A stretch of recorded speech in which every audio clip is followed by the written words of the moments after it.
All right, all right. Welcome to this live session with two of my favorite people, first of all.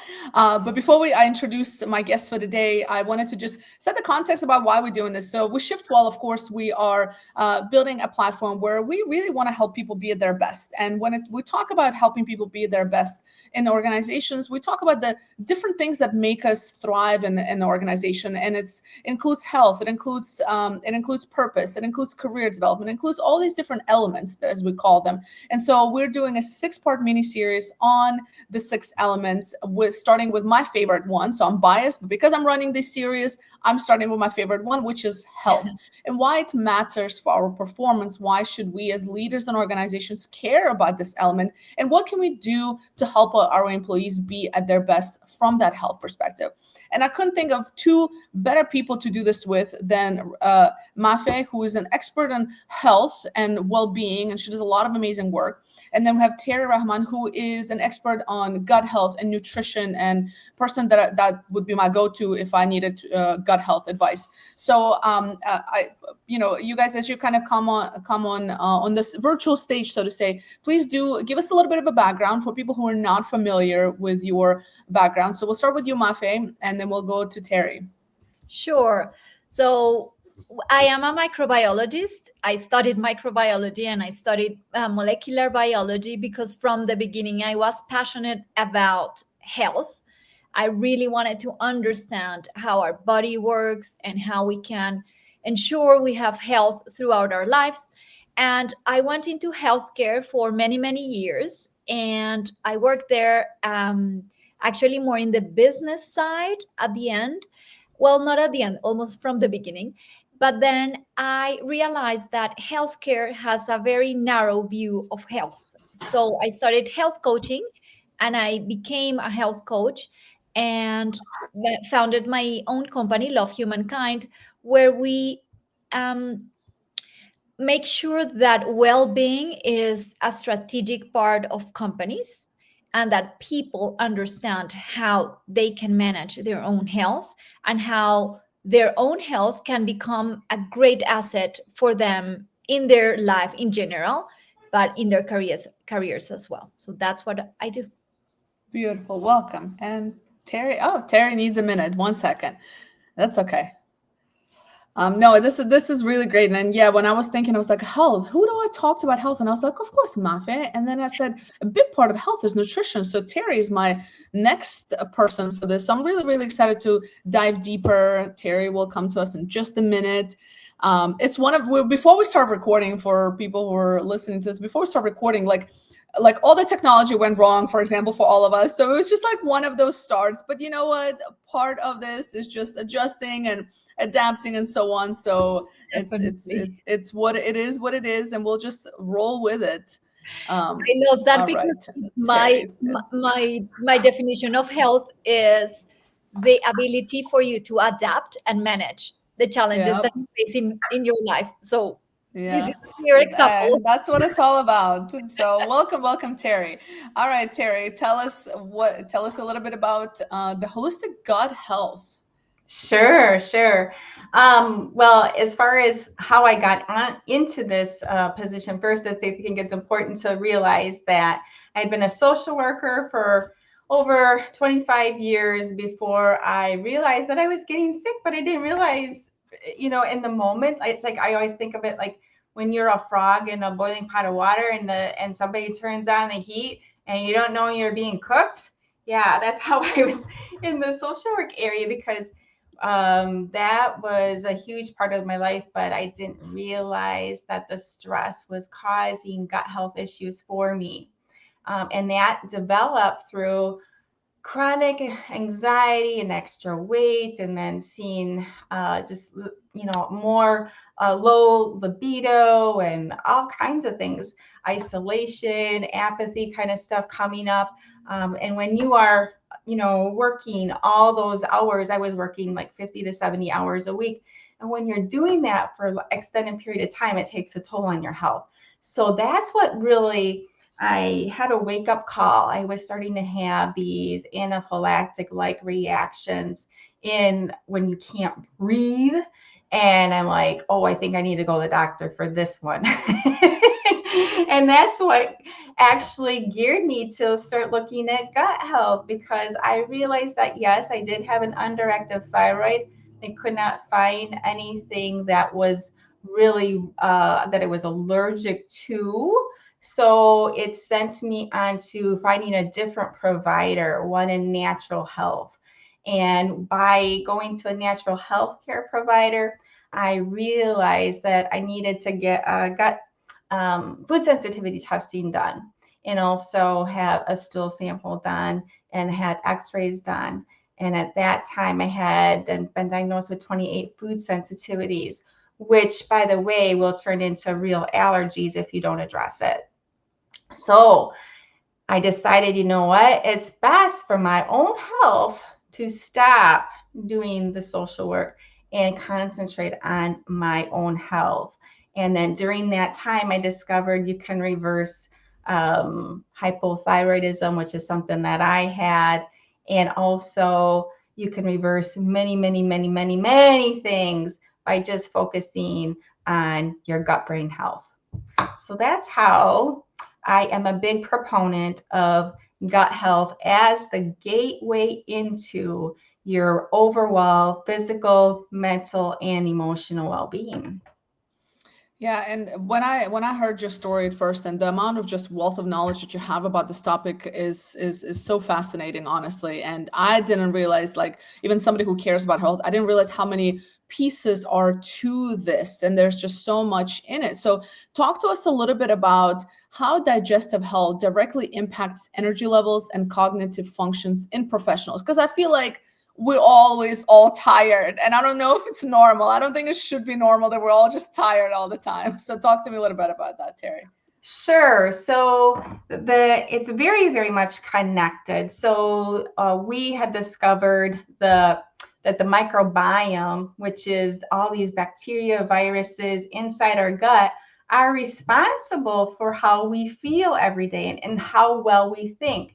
And it's because we have the gut-brain axis.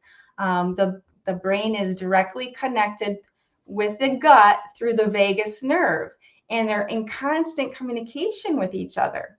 So as a result of that, you're always going to have, if you have, for example, inflammation going on in your body, that's a result of too much stress, not enough hydration, eating too much processed foods, too much caffeine, because caffeine is very difficult on the gut lining. There's also, what other things am I missing? Sleep, lack of sleep affects your microbiome.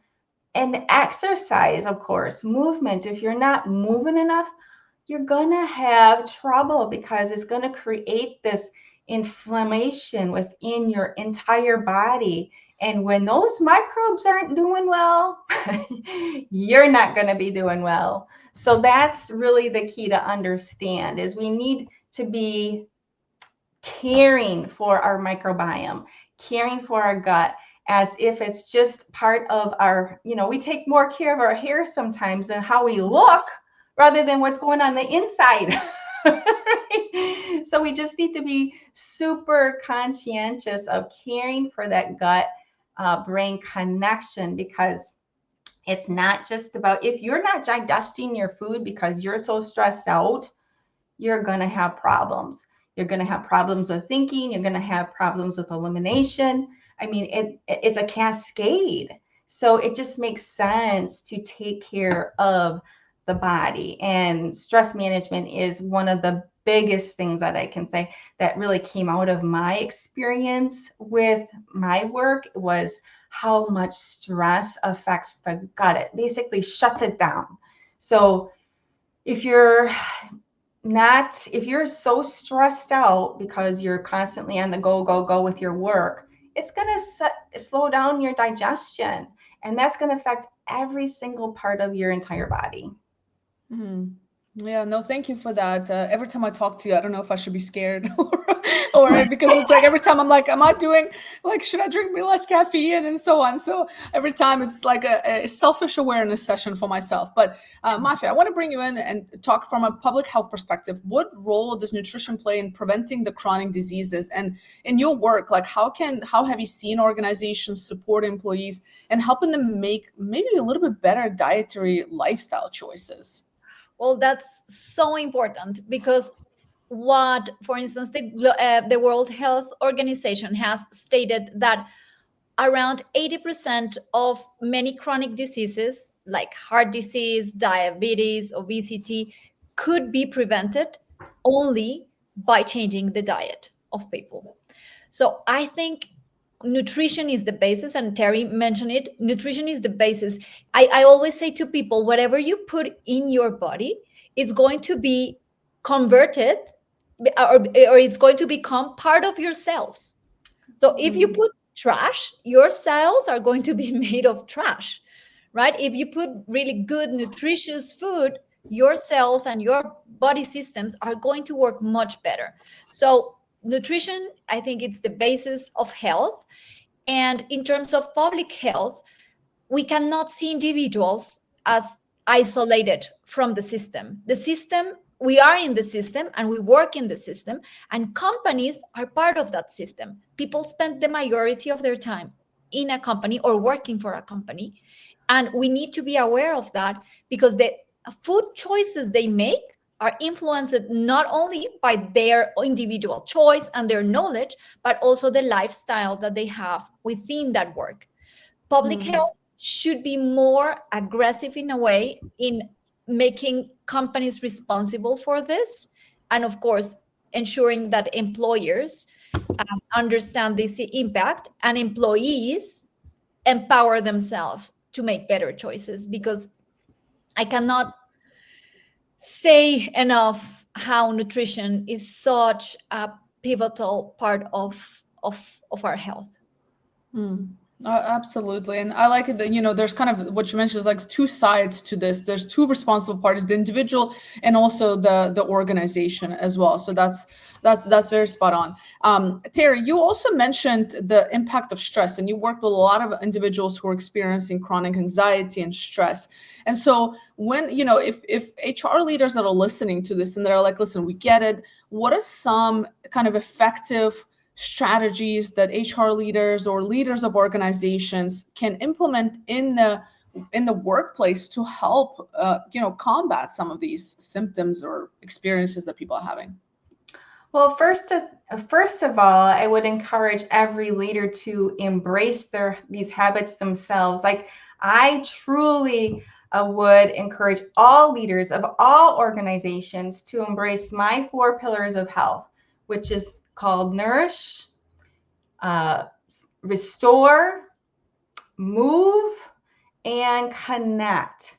So nourish the body properly, with proper hydration, proper food, proper supplements, and nourishing that gut microbiome, taking care of that.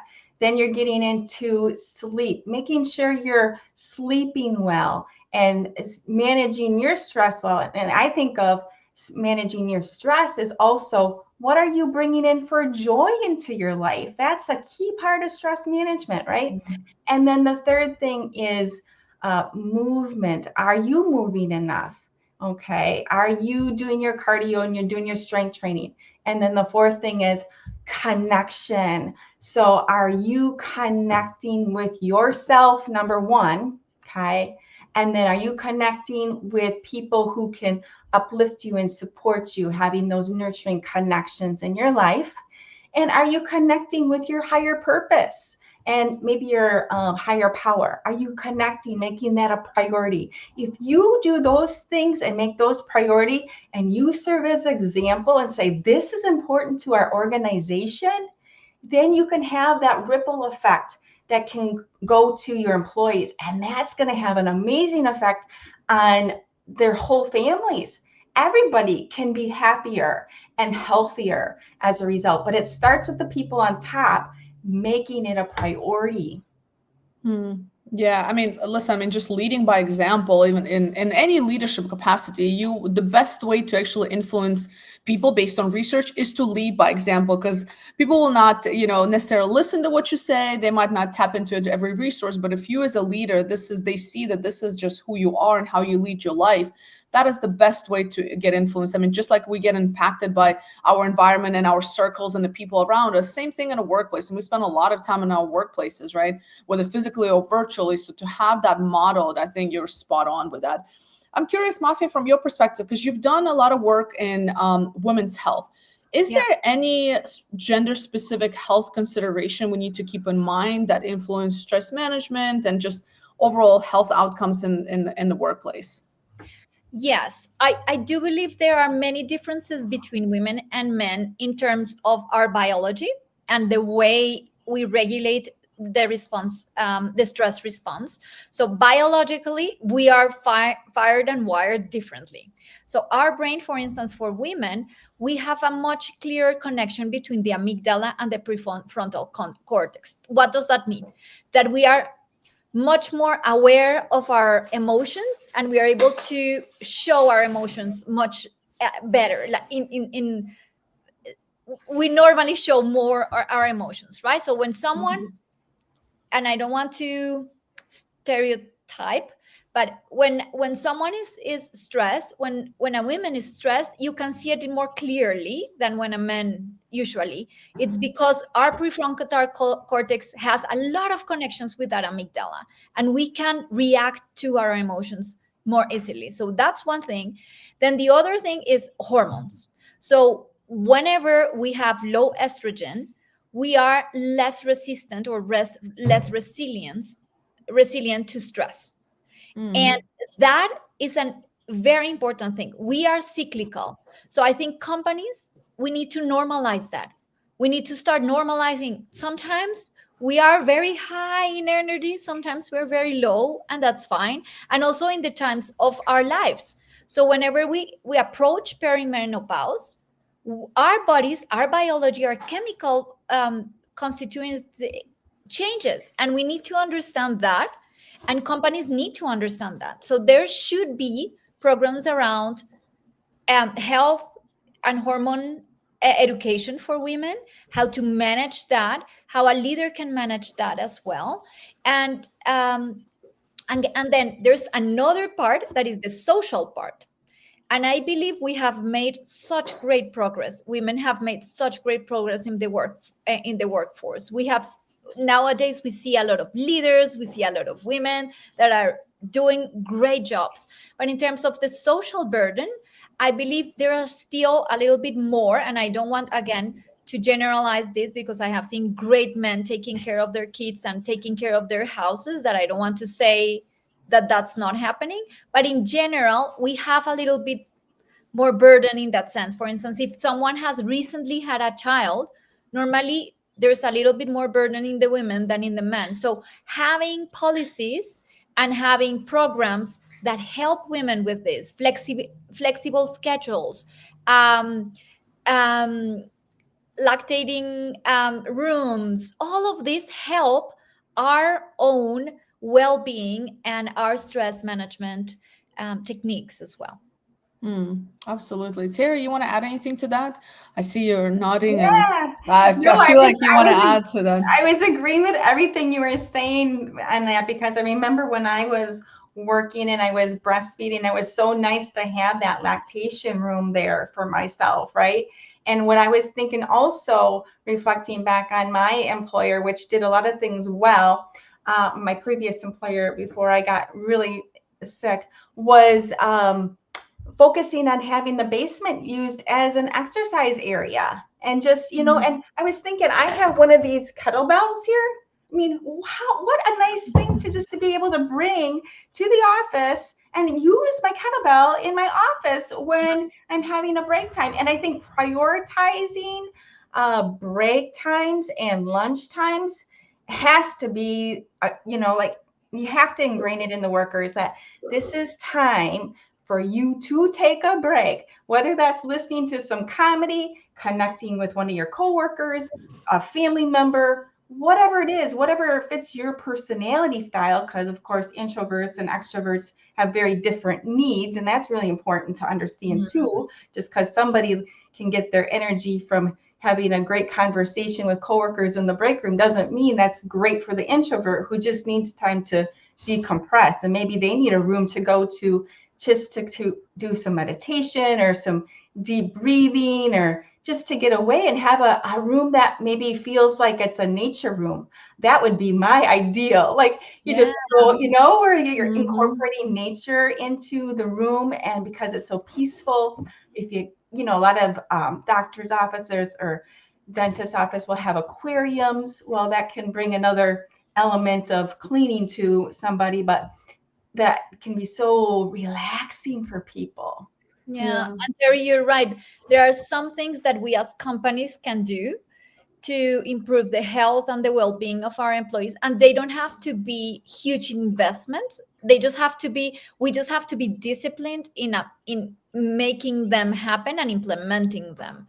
So I believe there are many things that companies can do, and as you said, sometimes we don't need huge amount of time to decompress and relax. It could be a 5-minute time just to go into that room, take a deep breath, just relax and disconnect from electronics and social media and all of that, and then just come back with a much clearer mind and much better attitude towards things. Yeah, I like this. First of all, Terri, the fact that you have a kettlebell right there, I absolutely love it. I thought it was the best thing. I also for have you my just dumbbells. that is why you're here, because you're not only so passionate about it, but you practice it, and it's like it's a testament to who you are as individuals that you have that. I feel a little bit ashamed. Mine is really far away, but I do go to the gym. No, I just love that you just pulled out a kettlebell. You're like, hey, it's right there. I love it. No, I love it. It's such a, and it's also like low hanging fruit. Like these things you're talking about. People who are listening in HR space, like you don't need to reinvent and do something crazy or spend a bunch of money. Like you literally just choose a room that you already have that you're using for maybe something else that's not super useful to you, or, and just essentially redecorate it in a way that makes sense. And it's very low cost, really quick win that I think companies can do as just like a really impactful thing for their employees. And especially with all the return to work, and in the US, at least, I don't know, Mafe, how it is in Colombia, but in the US, everybody's just kind of bringing people back and so on. And I think it's so important to have this space to just woosah, Yes. Then there's other very easy things that companies can do. One, for instance, I do have one at home as well, and it's a standing desk. And it's not expensive at all. It's so useful because, for instance, I could be in this meeting, I could be stretching a little bit if I need to. I could be talking to you and stretching a little bit. I also have a little walking the walking path treadmill. And I just sometimes when I'm learning something and I don't have to read or write or something, I'm just taking a walk for 10-20 minutes during my break or whatever, and it just feels so different. Like our bodies need and seek that movement throughout the day, that is so easy to implement in companies, and it just takes intention. Then the other thing, for instance, in meetings, normally when we are in meetings, there's a lot of sodas and candies and cookies and things that are available for people. Why don't we change it to fruits, maybe a couple of raw vegetables, nice, just clean water, filtered water, and that's it. We can make different adjustments for our people to make the choice easier for them to go for a healthier choice than the one that is always shown to us. Absolutely. I love that. And I was thinking, when I was working too, I would bring in, instead of, the bagels or the cookies, I would bring in hard-boiled eggs. And do you know how many compliments I got on that? They're like, people, when you present them with healthy options, they love that actually. They're like, oh, I have an opportunity to eat healthy, so just, doing things differently, bringing in hard-boiled eggs. Another thing they have, I've heard recently is the more powerful our thighs are, the longer the longevity, which is completely makes sense, because if you are having strong legs, you're probably going to be less at risk for falls, correct? So even doing 100 squats a day, doing 10 squats every 10 seconds when you're taking a little break, you can do your squats right in your area there, and do it together. Yeah. Okay, we're going to have squat time at such and such. Anybody who wants to do squats, or do them on your own even, but there's just so much you can do. You can do a wall sit. If you just have, a wall sit that really strengthens your legs, you don't need much space at all for this stuff. And if you encourage people to do like walking too, like taking a walk outside if you can, if your outside is nice and you have pleasant area, encourage that as an employer to have the employees go outside and just get that, different change environment. Yeah. What's interesting, as you're both kind of sharing this, I was like, it makes so much sense, because not only like it's these small things like, bring in fruits or like, healthy options. And I'm just thinking, I'm like, even of the best companies out there who are continuously promoting well-being, and we care about your well-being. But then to your guys' point, you come to an event, a conference, and it's full of sugary, high carb, soda, processed foods. And it's like, it's counterproductive. And I think people forget that, like, we don't pause and think, like, if we actually care about employee well-being, if we actually care about their energy level and productivity, stop bringing them stuff that makes them less productive, spikes your glucose levels, spikes your energy, and then you crash and drop, right? And it's just completely against what companies are preaching. So it's like, if you're listening to this and your company has a good intention of like, we care about well-being. Also, I recommend just like taking some of the advice that's been given here, is replacing, whatever you're currently serving in your meetings and so on with healthier options, because it will actually help you make sure people are alert and creative and innovative in those discussions, and they're not just crashing. It's wild to me that, it's so what's the word I'm looking for? Like, contradicting. That's the word. Yes, contradicting. Right. Yeah. One of the things I was just thinking about, Elena, too, for companies, easy to do, I mean, it's even covered by many HSA accounts, is getting a glucose biosensor for people. You don't have to have a doctor's prescription for it at all.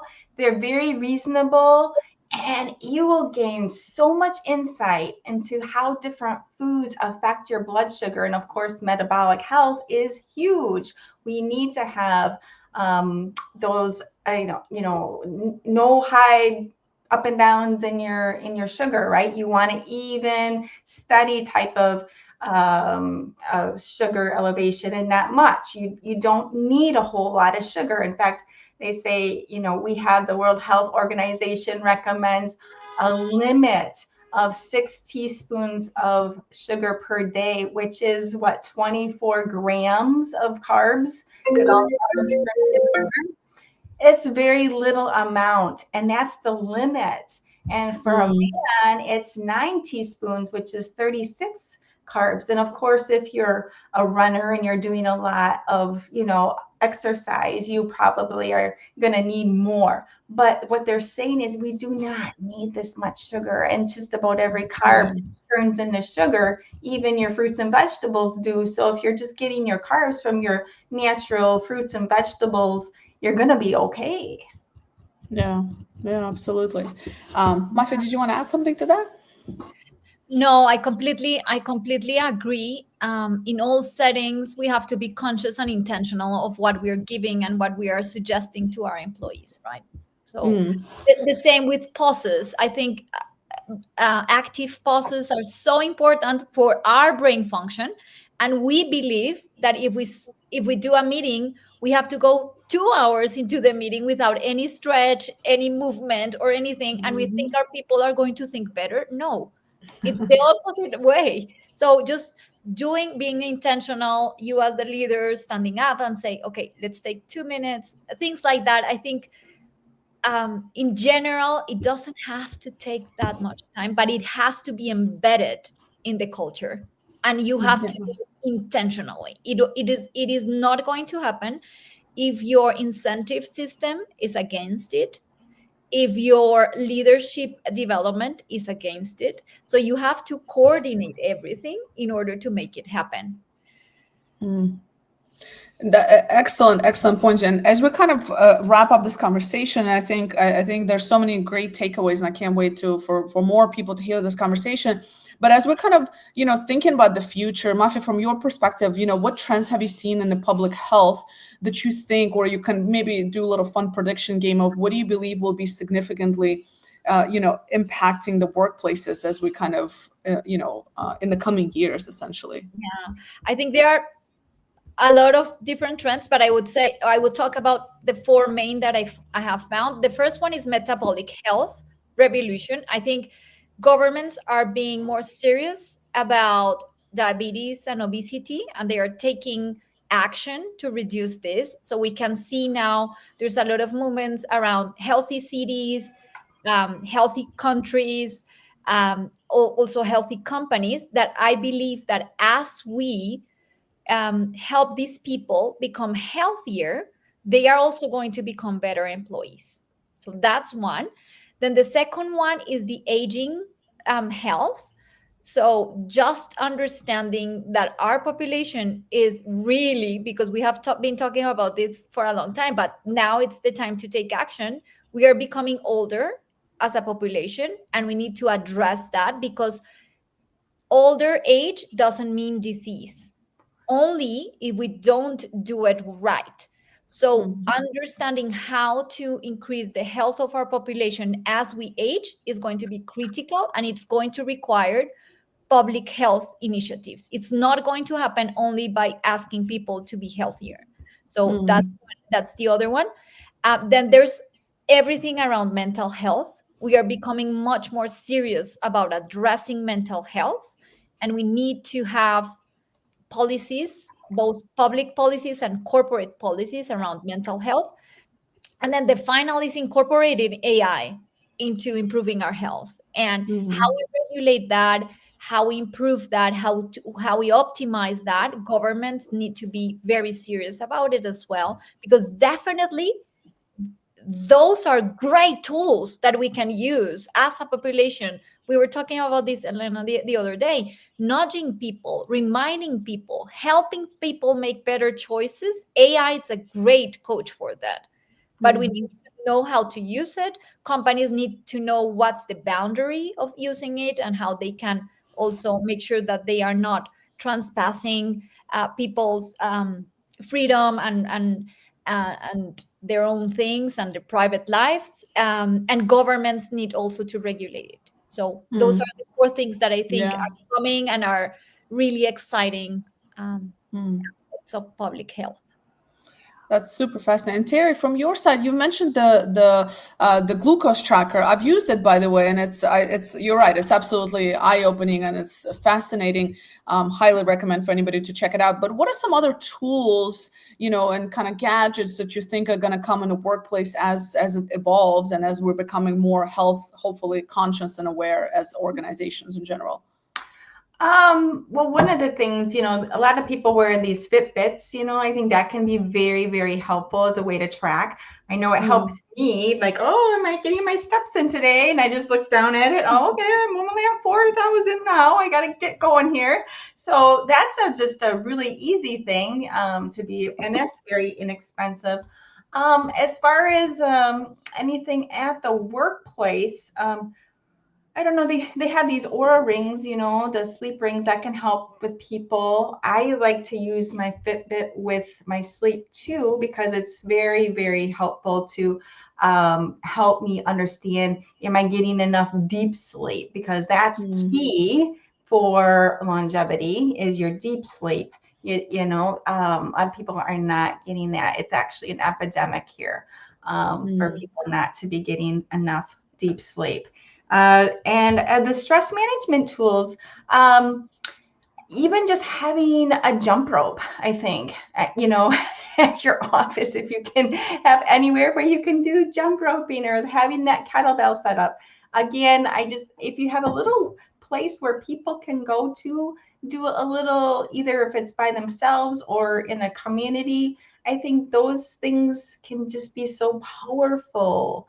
Doesn't have to always be connected to electric devices either, because I think we're getting too reliant on these devices in many ways. People are getting very addicted to them, and then it's affecting people's connections with their families.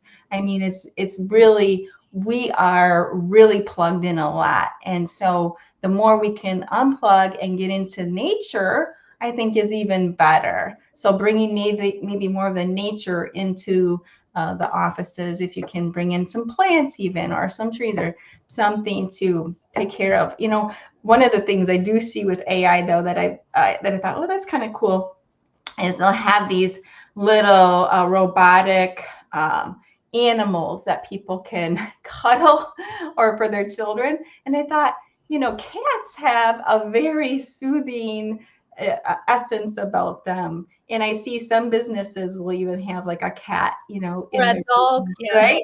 And so it just maybe bringing some of that AI technology, it might be beneficial too, because that petting sensation can be very helpful for people just to feel like they have that they're loving on something. Terry, and to your point, in terms of nature, there's research that shows that we don't need to, well, of course, being in the actual nature is great, but Yeah. there's also an element of calming if you see nature, even if it is in a screen. So I Yeah, would say, for instance, that's virtual true. reality, if we could have, I don't know, I'm imagining if we could have some virtual reality glass lenses and have just nice music or just like nature sound and have people see a forest or use Mhm. that, it also has a relaxing effect in our body. I love that too. When you were talking about that, I was just reflecting on those little waterfalls, miniature waterfalls that you can just plug in and have that water you're listening to. It's very soothing. So something like that could even, you know, be somewhere, or you could bring it into your own office perhaps if you can do that. Yeah, that's a great corporate gift. That's the companies usually give some kind of gifts, right, to employees and for holidays. That's a great one, actually, or even give everybody to their on their desks. I love it. I mean, listen, this conversation is full of gems and ideas and practical things, and not like anybody can. I mean, a lot of these things that you mentioned, HR leaders and leaders of organization can apply right now, this week, as a matter of fact, and that's why I love talking to you both, because not only are you just full of knowledge and wealth of information, but also just really practical things that really work, and you both see this work and the work that you guys do both with individuals and organizations. So I thank you for being here with us today. For people who are listening, make sure you connect with Mafe and Terri on LinkedIn. They post excellent content, and reach out to them if you want to engage them in the work that they're doing. I cannot recommend them enough. I both just brilliant people, and I very much grateful to be part in your orbit. Thank you guys for being here, and of course, visit Shiftwell.ai, check out our LinkedIn page, and the next element will be on October 23rd, same time, same place. Join the conversation, and thank you all. Oh, thank you so much. It's been such a privilege and honor. Yes, thank you, Elena. All right.